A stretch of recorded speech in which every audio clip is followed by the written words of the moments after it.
everybody. I'm David Huff, CPA with DW Huff Consulting, bringing you this week's edition of news from the front lines of business. And we are a CPA firm who strives to be more than just a CPA firm. So we do try to emphasize a good bit of tax planning and just help you in more ways than is typical, just typical accounting and tax preparation. But looks like I made it through another week here. So a lot going on as you would expect with the tax filing season kind of upon us here. But one thing I would need to correct. Last week I reported that the e-file for individuals is going to start on the 24th, and it's actually the 29th. So I'm not sure where I got that or if it changed, but whatever. January 29th. So that's when the refunds are going to start. If you got money coming back, and I think we all seen the television ads and things like that, but yeah, so you can, I guess some companies will file in advance, loan those refunds, but yeah, it's the official refunds don't start for a while, so be aware of that. Second point, the e-file for businesses, so your partnerships, corporations, etc. That actually begins a little bit earlier, and that's January the 16th. So a lot of those business returns need to be filed ahead of personal returns in a lot of cases. So if you're an early bird, you can get a jump on that as early as next week. And a reminder here that January 31st is the deadline to issue 1099 NEC forms as well as W-2 forms. So whether you're a small business owner and issuing those forms, just be aware that that deadline is sneaking up on us pretty quickly here.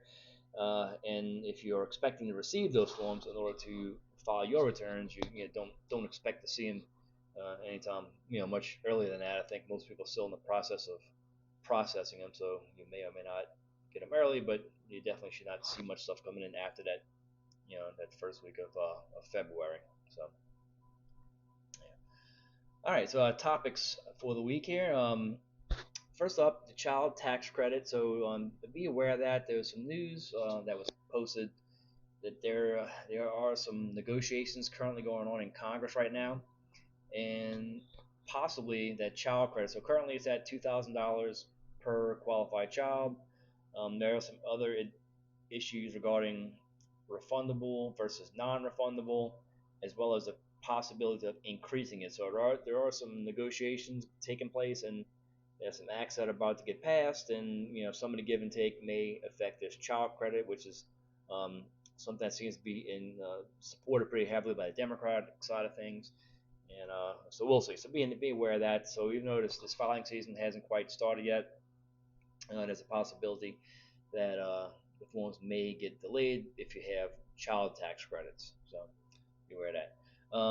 Another thing I saw is the savers credit. So this is a way, if you file under certain income levels, you can get a credit for your IRA contributions or contributions to your retirement plan. So the chart here kind of shows you different phase out. So for all 3 years that we're having questions, so this middle column is what we worried about now.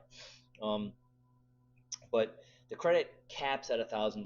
So the nice thing about that is a credit is that's a dollar for dollar, giving you money back. It's a dollar for dollar tax payment. So if you contribute to one of these plans and your income is such that it qualifies, basically you knock your tax bill down by this credit, so you can turn around and use that money somewhere else. So in order for a 50% credit, if you're married filing joint and your income is below that 43,500 number, every dollar you contribute is going to generate a 50-cent credit. So pretty good deal. And this applies to they mentioned here in this, it's elected deferrals and IRA, but when you're talking about IRA, Roth IRAs count as well. So depending on which of the different options is better for you, you don't have to worry about any type of retirement contribution will qualify, and it's a pretty generous credit. But even as your income goes up a little bit, so it drops down to a 20% credit if you find yourself, just look at the joint situation here, a dollar above what we talked about before to 43,500 up until 47,500, you can still get a 20% credit. Then that and 73,000, you only get a 10% credit, and after 73,000 it's phased out completely. So so that's something that I guess to be aware of. And also keep in mind that you can make contributions to those plans up until this coming April 15th. So you can, so it's not too late to go backwards. And if you find yourself in this range here, we always like to encourage retirement savings, particularly in these qualified plans for all kind of reasons besides just the tax savings. But so if you qualify, you definitely want to give it a second and third thought now, because it's a pretty good tax and tax credit benefit as well. So we really like that.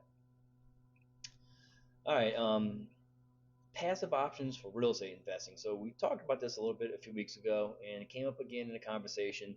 A lot of people, we always emphasize, obviously, we want to start with the easy things first, and your dividend paying stocks and other things like that. And but we all, like we always say, every person we deal with that has any kind of wealth has some amount of real estate in their portfolio.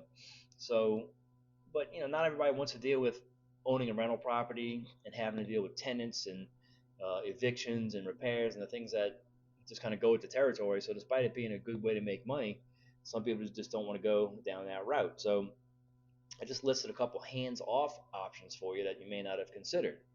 The Delaware Statutory Trust, real estate syndications, and real estate investment trust are three ways to benefit from that asset class without necessarily dealing with, they call it the three T's, toilets, tenants, and trash. So, yeah, I don't know why they call it that. But anyway, so Delaware Statutory Trust, we've seen this regularly.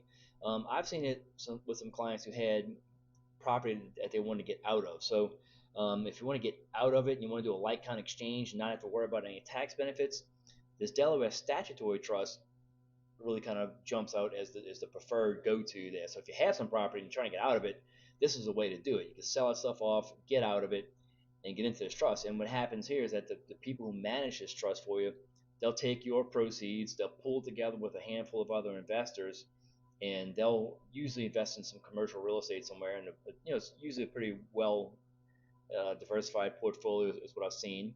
But do you due diligence, obviously. But yeah, so now it's that. So now you don't have to do anything. You receive your income, your rent check pretty regularly is what I've seen, and don't recognize any gain on you getting out of the property. So Delaware statutory trust is an option. We also have real estate syndication. So these are deals where it's not like it's a publicly traded security. So I guess one thing I didn't mention is that you do need to be a qualified investor to participate in these things.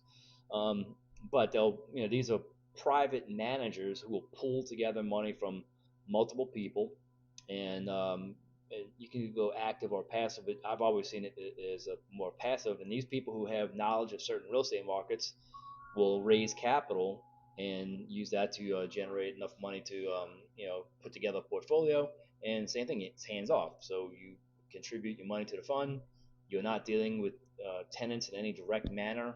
The management is all handled by somebody else, and you just get your quarterly or monthly distributions of the net proceeds. So syndications are another option.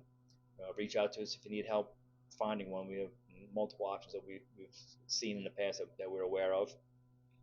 And a real estate investment trust. So these are nice because these you can hold in your regular brokerage account. So no, I mean it's very easy to get into, low cost and everything of that nature. But there's exchange traded funds that also have a portfolio of multiple REITs as well as the individual REITs. So these cover the gamut. I mean there's different things in the technology sector as well as the actual real estate sector, mortgage backed, so all kinds of ways there. And that those REITs typically aren't they're not perfectly correlated to the overall stock market, so they act as a kind of a diversifier.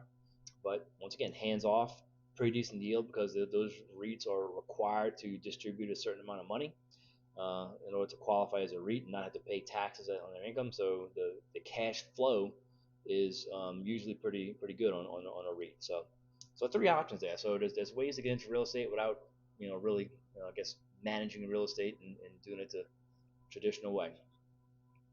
All right, closing thoughts. So I'm watching all this news here with the Nikki Haley thing here and all the I guess allegations of corruption in some of her I guess friends in the defense contractor world. And just saw this slide just happened to pop up coincidentally, um, about the business of war. So we talk about how all these exports, have made, some U.S. based companies, a lot of them are really big money here, and we see here that the U.S. is the largest arms exporter. So all these big corporations in the U.S. that obviously provide stuff to the United States military and makes a ton of money. They're also exporting this stuff, making a ton of money. So there's big dollars in death and destruction and war. And here we see this chart here that shows who the biggest global exporters are, and it's U.S. just killing it. um, far and above, there's nobody even close to the amount of money coming in as the U.S. does. So yeah. So whatever you think about politics and Nikki Haley and whatever, I just it's an eye opener, I guess. You see when the amount of money here. So you always sometimes wonder about the underlying causes of some of these conflicts all over the world and these proxy wars that we seem to get into. And if you ever want to know, why that will never stop, um, I refer you back to this chart here. There's way too much money involved for that to have end, and I find it kind of sad. So anyway, stop thinking about that. Get out there and enjoy your weekend, and we'll see you out here next week.